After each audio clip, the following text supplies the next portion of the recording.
নমস্কাৰ এই মুহূৰ্তত আহি পৰিছে সন্ধিয়াৰ কেইবাটাও বিগ ব্ৰেকিং নিউজ। আজি হৈছে 29 মে। গোটেই অসম তথা ভাৰতৰ বিভিন্ন প্ৰান্তৰ পৰা যুগুত হৈছে কেইবাটাও গুৰুত্বপূৰ্ণ খবৰ। এনেবোৰ খবৰ নিতৌ পাই থাকিবলৈ চেনেলটি সাবস্ক্ৰাইব কৰি ভিডিঅ'টো এটা লাইক কৰিবলৈ নাপাহৰিব। আজিৰ আমাৰ প্ৰথম খুবেই গুৰুত্বপূৰ্ণ খবৰ হৈছে অসমবাসীৰ বাবে এটা ডাঙৰ খবৰ। ৰেমালৰ বাবে ইখনৰ পিছত সিখন ঠাইলৈ নামিছে ভয়ংকৰ বিপদ। হয় বন্ধু-বান্ধৱসকল, ভয়ংকৰ বিপদত পৰিছে এতিয়া জনতাই। ধাৰাসাৰ বৰষুণৰ বাবে এইবাৰ উপনীত উঠিছে কাকচাং জলপ্ৰপাত।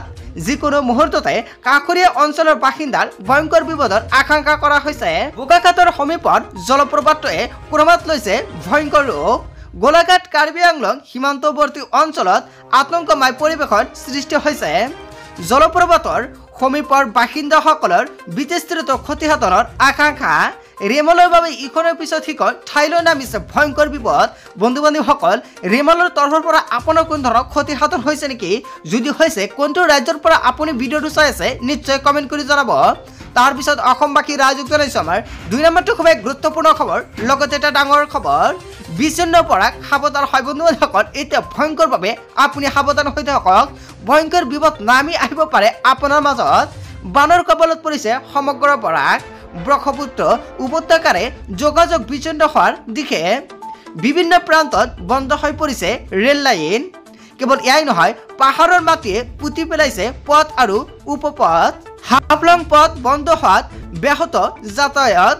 যিকোনো মুহূৰ্ততে বন্ধ হৈ যাব পাৰে সোণাপুৰ টাৰ্নেল। যোগাযোগ বিচ্ছিন্ন হলে খাদ্য সংকটত পৰিব পাৰে বৰাকবাসীয়ে। অসম সীমান্তৰ পাহাৰসমূহৰ পৰা বৈ আছে পানীৰ থল। বানৰ কবলত পৰিছে সমগ্ৰ বৰাক। হয় বন্ধুসকল, ভয়ংকৰভাৱে বৃদ্ধি পাই আছে পানী। ভয়াৱহ ভূমিস্খলনত 36 জনৰ মৃত্যু। এই মুহূৰ্তে অসমবাসী ৰাইজক জনাইছোঁ আন এটা বিগ ব্ৰেকিং নিউজ। ভয়ংকৰভাৱে ভূমিস্খলনত 36 জনৰ ভয়ংকৰ মৃত্যু হৈছে। মৃতকৰ সংখ্যা বৃদ্ধি পোৱাৰ সম্ভাৱনা। ৰেমালৰ কবলত চুবুৰীয়া ৰাজ্য মিজোৰাম। পাহাৰৰ পৰা নামি অহা পানীৰে ফলত এতিয়া হাহাকাৰ পৰিস্থিতিৰ সৃষ্টি হৈছে।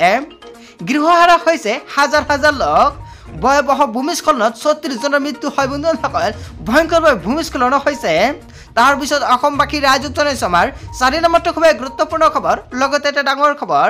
অসম অৰুণাচল সীমান্তৰ জুমেত সংঘটিত হৈছে ভয়ংকৰ ঘটনা। আন এটা ভয়ংকৰ ঘটনা সংঘটিত হৈছে। নিপকৈ এৰিছে পানী আৰু উপনীত উঠিছে ৰঙা নদীৰ জলপৃষ্ঠ।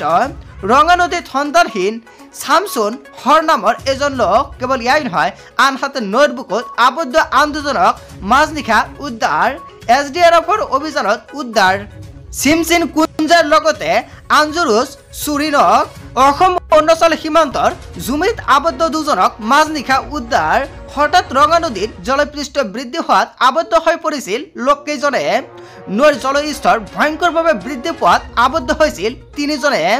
লগতে নিপকৈয়ে পানী এৰাৰ বাবেই ভয়ংকৰ গতিত বৃদ্ধি পাইছে জলস্তৰ।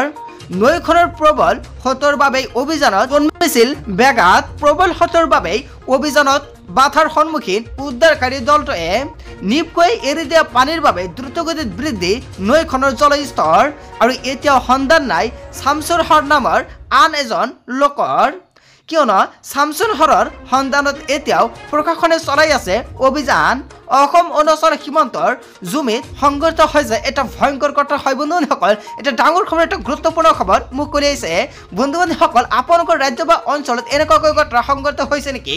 যদি আপোনাৰ জিলা বা ৰাজ্যত বা অঞ্চলত যদি বৰষুণৰ পানীত এনেকুৱাকৈ বৃদ্ধি পাইছে, তেনেক্ষেত্ৰত নিশ্চয় আপুনি কমেণ্ট কৰি জনাব। কিয়নো বিভিন্ন ঠাইৰ পৰা 7টা গেট কিন্তু সম্পূৰ্ণকৈ আবদ্ধ কৰা হৈছিলে আৰু সকলোখিনি কিন্তু এতিয়া খুলি দিয়া হৈছে।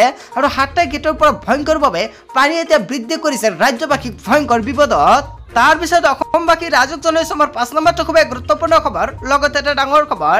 ড্ৰাইভিং লাইচেন্স আধাৰ কাৰ্ডৰ গৰাকীলৈ এইটো জৰুৰী খবৰ। যদি আপোনাৰ LPG গেছ কানেকশ্যন আছে তেন্তে আপোনাৰ বাবে এটা গুৰুত্বপূৰ্ণ খবৰ। লগতে আপোনাৰ পেট্ৰল পাম্পক লৈ এটা গুৰুত্বপূৰ্ণ খবৰ। পেট্ৰলক লৈ কেইবাটাও ডাঙৰ খবৰ মুকলি হৈছে। জুন মাহৰ পৰা আহি আছে নতুন নিয়ম। কেইবাটাও নতুন নিয়ম জাৰি কৰা হ'ব জুন মাহৰ পৰা। ড্ৰাইভিং লাইচেন্স আধাৰ কাৰ্ড আৰু LPG গেছক লৈ আহি আছে নতুন নিয়ম। জুন মাহৰ পৰা সলনি হ'ব কেইবাটাও নিয়ম। আধাৰ কাৰ্ডৰ গৰাকীয়ে 14 জুনৰ ভিতৰত কৰিব লাগিব আধাৰ কাৰ্ড আপডেট। যদি আপোনাৰ আধাৰ কাৰ্ডটো আপডেট কৰিব লগা আছে তেনে ক্ষেত্ৰত 14 জুনৰ আগতে আপোনাৰ আধাৰ কাৰ্ডটো এতিয়া আপুনি আপডেট কৰি লৈ লওক। বিনামূলীয়া অনলাইন আধাৰ আপডেটৰ সময়সীমা 14 জুন ধাৰ্য কৰিছে UIDAI একজনৰ পৰা পৰিবহণ কাৰ্যালয় দিব নালাগে ড্ৰাইভিং লাইসেন্সৰ টেষ্ট হয় বন্ধুসকল তাৰ পিছত অসমবাসী ৰাজ্যক জানিছে এটা বিগ ব্ৰেকিং নিউজ কিয়নো একজনৰ পৰা পৰিবহণ কাৰ্যালয় দিব নালাগে ড্ৰাইভিং লাইসেন্সৰ টেষ্ট ব্যক্তিগত ড্ৰাইভিং প্ৰশিক্ষণ কেন্দ্ৰ দিব পাৰিব টেষ্টসমূহ লাইসেন্স নোহোৱাকৈ গাড়ী মটৰ চলালে বিহিব অধিক জৰিমনা লাইসেন্স নোহোৱাকৈ গাড়ী চলালে ভৰিব লাগিব 2000 টকাৰ জৰিমনা লগতে কিশোৰে গাড়ী চলালে বা 18 বছৰৰ তলত যিসকল ব্যক্তি আছে সেইসকল ব্যক্তি যদি গাড়ী চলায় তেনে ক্ষেত্ৰত 25000 টকা জৰিমনা দিব লাগিব একজনৰ পৰা বাণিজ্যিক চিলিণ্ডাৰৰ মূল্য হেৰা পোৱাৰ সম্ভাৱনা হয় বন্ধুসকল যদি আপুনি বাণিজ্যিক চিলিণ্ডাৰ ব্যৱহাৰ কৰি আছে তেন্তে আপোনাৰ বাবে ডাঙৰ খবৰ কিয়নো আপোনাৰ একজনৰ পৰা বাণিজ্যিক চিলিণ্ডাৰৰ মূল্য হেৰা পোৱাৰ সম্ভাৱনা লগতে পেট্ৰল আৰু ডিজেলৰ মূল্য হাল সলনি হোৱাৰ সম্ভাৱনা ড্ৰাইভিং লাইসেন্স আধাৰ কাৰ্ড আৰু LPG গেছক লৈ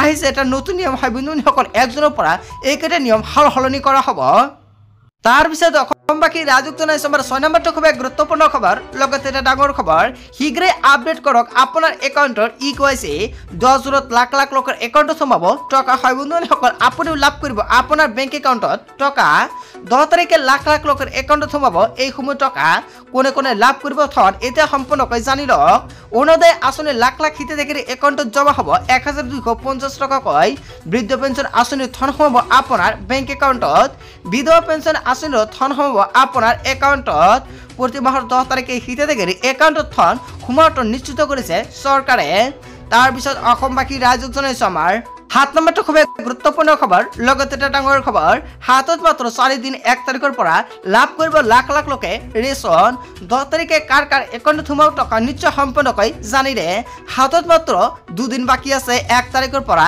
লাখ লাখ লোকে লাভ কৰিব ৰেচনৰ চাউল ৰেচন নাপালে দিব পাৰিব অভিযোগ ৰেচনৰ দোকানীৰ বাবে সাৱধানবাণী লগতে যিসকল ব্যক্তি ৰেচন কাৰ্ড নাই নতুনকৈ আবেদন কৰিব পাৰিব ৰেচন কাৰ্ড নতুনকৈ আবেদন কৰাৰ বাবে প্ৰক্ৰিয়া অতি শীঘ্ৰে আৰম্ভ কৰিব চৰকাৰে নতুনকৈ ঘোষণা কৰিছে যদি আপোনাৰ ৰেচন কাৰ্ড নাই তেন্তে নিশ্চয় আপুনি কমেন্ট কৰিব আপুনি কেনেকৈ বনাব নিশ্চয় জনাম আপুনি লিখি লওক দুটাকৈ নম্বৰ ফোন কৰক এই দুটা নম্বৰত 180034536111 আৰু 1967 নম্বৰ এই দুটা নম্বৰতে ফোন কৰি দিব পাৰিব আপুনি অভিযোগ দোকানীৰ লগতে গ্ৰাহক মানি চলিব লাগিব নিয়ম 1 তাৰিখৰ পৰা 10 তাৰিখৰ ভিতৰত লাভ কৰিব ৰেচন মনত ৰাখিব ৰেচনৰ চাউল সংগ্ৰহ কৰাৰ সময়ত দিয়ক আপুনি ফিংগাৰপ্ৰিন্ট দিহে সংগ্ৰহ কৰক ৰচিদ পোষ্ট মেচিনৰ দ্বাৰা দিয়া ৰচিদ ল'ব লাগিব হিতাধিকাৰীয়ে অন্তোদয় আৰু অন্ন যোজনাৰ অধীনত 35 কিলোকৈ চাউল লাভ কৰিব অগ্ৰাধিকাৰ পৰিয়ালে 5 কেজিকৈ চাউল লাভ কৰিব ৰেচন কাৰ্ডৰ